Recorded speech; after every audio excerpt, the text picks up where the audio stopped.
Hey guys, it's Nick from the Racing Rejects, and I'm standing in front of my new project. It's a 1964 Dodge D100, yet again another D100. This time, instead of a swept line, it's a Utilline loam bed. Being a 64 model, it's the shorter loam bed. In 65, they went to a longer bed and a longer wheelbase. My uncle actually bought this, and the reason he bought it was this thing has a really solid body and it has a nice patina, but it has this chalky residue all over it and also some of these rust runs here, and that's why I'm going to be doing a Comet wash. Now, I've done this a couple times. I did it on my old truck both before and after I painted it, and this stuff, it really does a good job of removing this chalkiness, and it kind of gives the paint a sort of a dull shine. So when I'm doing this Comet wash, I get these Scotch-Brite pads. These have kind of a mild scrub pad here. It's not really abrasive. It looks just like a Scotch-Brite, but it's really soft. So it's not going to, by itself, it's not going to do much to the paint. In fact, it's barely taking off this wet sponge.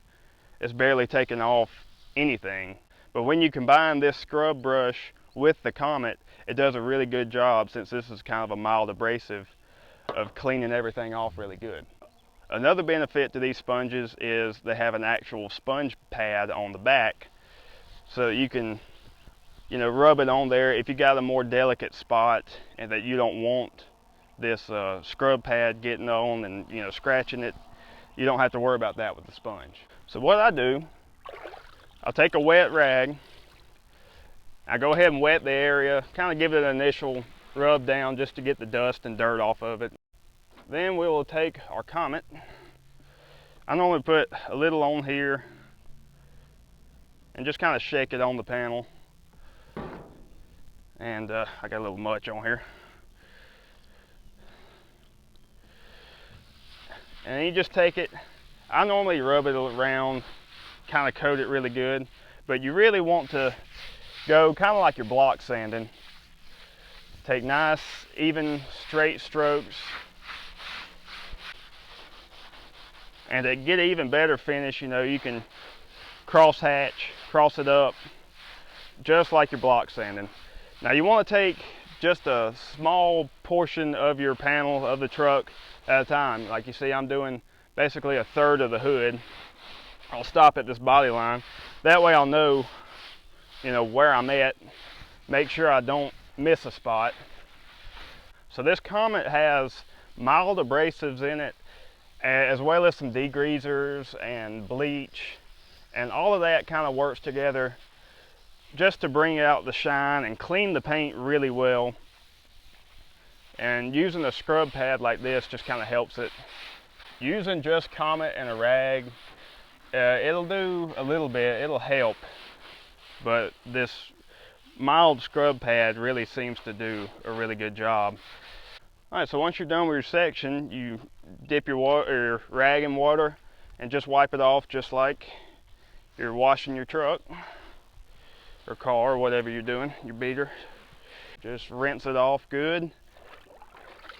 And then I like to take kind of a drier rag and dry it off once I'm done with that. And then once you do the whole truck, you just want to get a good clean rag and a water hose and spray it off, and just get all the Comet off so that it doesn't leave a residue.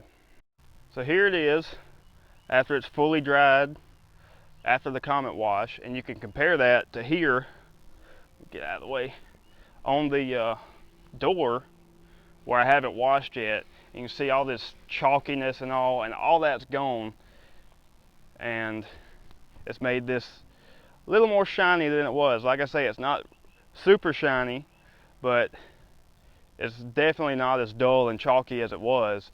And the rust that was kind of running down here, all that's gone. And some of that will come back. I actually like to have a little bit of rust running down on the paint. It gives it, kind of a more authentic look. Doesn't look like a patina or anything like that.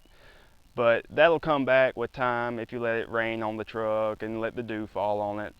So you'll get some of that back. and it doesn't hurt to Comet wash it, you know, once every 6 months or a few months or whenever you want to. But just remember, you are taking a little bit of the paint off. I know it doesn't seem like it, but being abrasive and this scrub pad is taking some paint off. In fact, you might can see this light spot right here. That's actually, it's actually missing some paint right here.